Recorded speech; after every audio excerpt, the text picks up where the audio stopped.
up, legends? We're back with another episode of the weekly show. Not a whole lot going on this week. However, I did miss a huge story, the Torquato Testa women's Rampage fiasco. So going to touch on that real quick. Josh Lewis released a video, hijinks. And besides that, I have another kind of old school mountain bike video recommendation. Anyway, let's kick things off with the women's Rampage fiasco. I mean, there isn't a whole lot to analyze on this one. It's fucking whack. You know, these videos, they don't just appear out of nowhere, or it's not like a quick decision. Like, to go through the entire process of filming this video from start to finish, building the thumbnails, the idea, you know, it seems like he printed out all this stuff about these girls. It's like, at no point did you just think a little bit that this might be a bad idea. You know, the video should have died at the original idea. Like, if any reasonable person that kind of like respects what's going on with the women's free ride and just women in general would have like, oh, this is just a bad idea. But even if you thought it was a good idea, you would think he'd have the smarts to just realize that his ass would get canceled. But no, like, not only is he disrespectful, but he's also a fucking idiot. Like, for this to pop up out of left field, you're like, holy fuck, man. Like, are you serious? And I think that's what a lot of people's reactions were. It's like, kind of like, you can't believe it, but it's like, all right, like, he did it, so I guess we have to address it. And like, yeah, sure enough, his sponsors dropped him and stuff. But he did respond, kind of apologized, but mainly just said that the Italians need help objectifying women at Rampage. Such an absurd response. It's like, hey man, what you did was extremely disrespectful and not cool. He's like, all right, but Italy has nothing to do with this, man. It's irrelevant. It's completely unrelated. Just because you were a disrespectful twat in Italian doesn't mean you're not disrespectful. Yeah, kind of a bad take on the whole deal. You know, I tried to watch some of his videos, but all I need to know is that anyone with this profile image, with like the double gnar, you know, like that shit is so played out. Anyone with a Instagram or YouTube profile pic like that definitely deserves some sort of punishment. So he had it coming even from his profile pic. Good on the sponsors for pulling out. Moving on to Josh Lewis hijinks. Badass to see a rider like producing, making music for, editing, and starring in his own films. I don't know, I think that just takes like a lot of creative energy from a lot of angles. Like, my first exposure to Josh Lewis was him racing EWS and doing like cool shit on course, just being kind of like an alternative racer or an alternative profile of someone who's racing EWS, getting decent results. And like, I think he's definitely like carved his own path, and he's got his own style, but style is very subjective.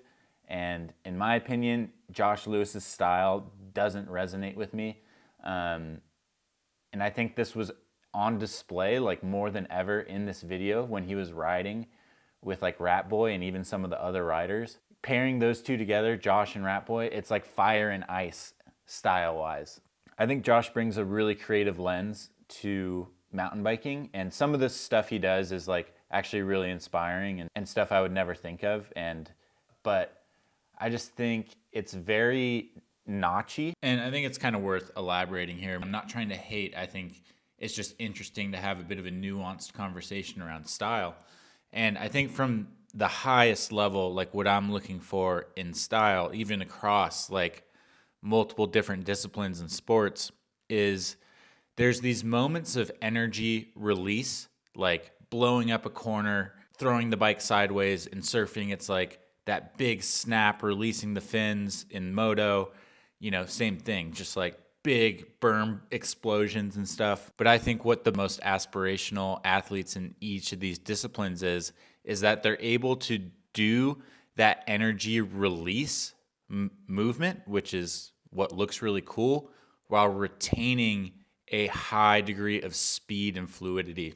In mountain biking, I think it's very easy to shortcut that move by just doing the release, but not doing it in a way that retains the power in the movement and conserving momentum, maintaining your speed, and then linking that into different areas of the riding. And I think that's where Josh, in his trail riding, does a lot of these release movements, and it ends up looking, it's the difference between a kick out and a drift. In both instances, your rear wheel may be sliding, but in a drift, you are carrying, holding, even generating speed, whereas in a kick out, you're only losing speed and you're putting energy into the movement, but it's not translating into the momentum of your bike. Same thing with like squaring up a corner on the inside just to burp your tire versus actually railing the motherfucker as hard as you can, and that shit explodes and your tire rolls.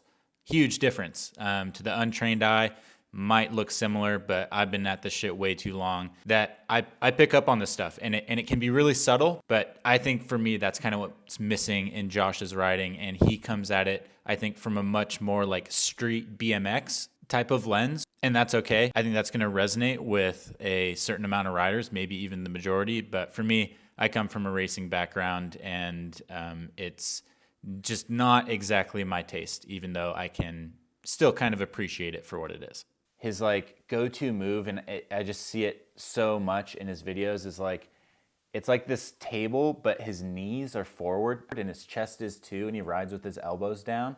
And then when he goes to table, like on most any jump he does, it's like he picks up, it's an inward, like kind of knees forward, quick bar turn. And it kind of just looks like a bar turn instead of like, really, I think to do a proper like steezy table, in my opinion, you have to be a little bit further back to get your arm like tucked in here and get your knees folded into the bike.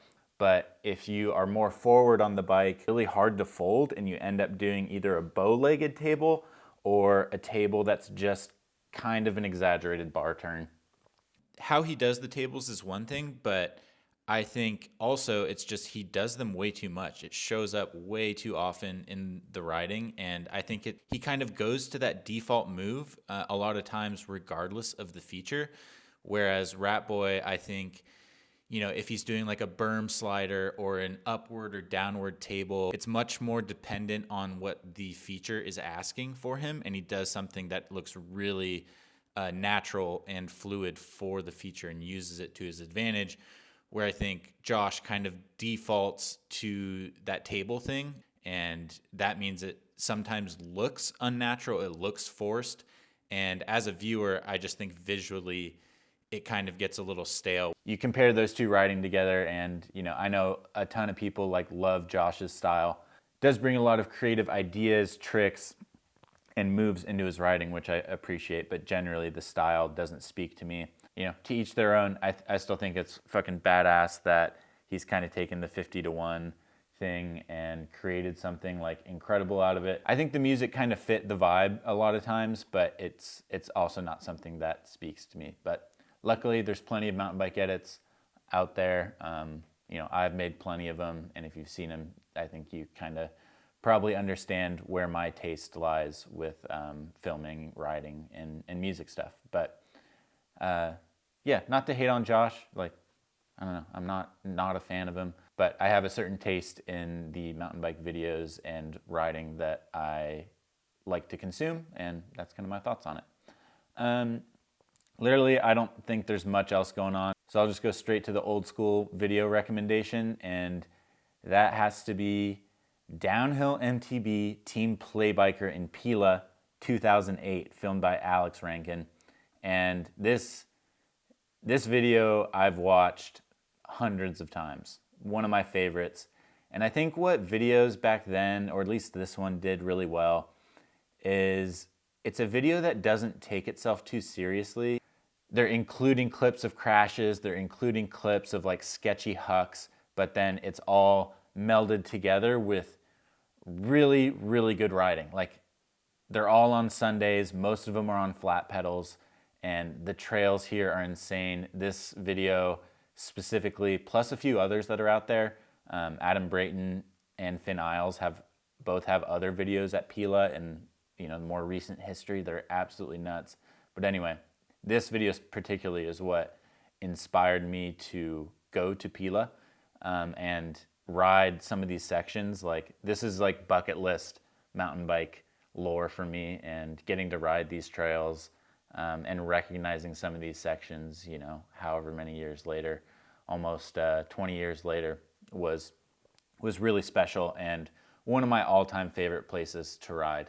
Like if you're doing a Europe trip, you know, everyone kind of like funnels into Morzine, but if you're going to Morzine, Pila I think is only 2 hours away, and riding this bike park and doing the shuttles that are available in town through Aosta Valley Freeride, I'm pretty sure. Lorenzo Suding, who's actually in this video, was a guide there, at least when I was there, and those are some of the best days I've had on my bike, doing like 2,000 meter drops in the Aosta Valley and then go riding the bike park. So check out Pila, bucket list trip, and an all-time sick-ass video with some inspiring flat pedal Sunday riding, which, you know, I've tried to replicate myself.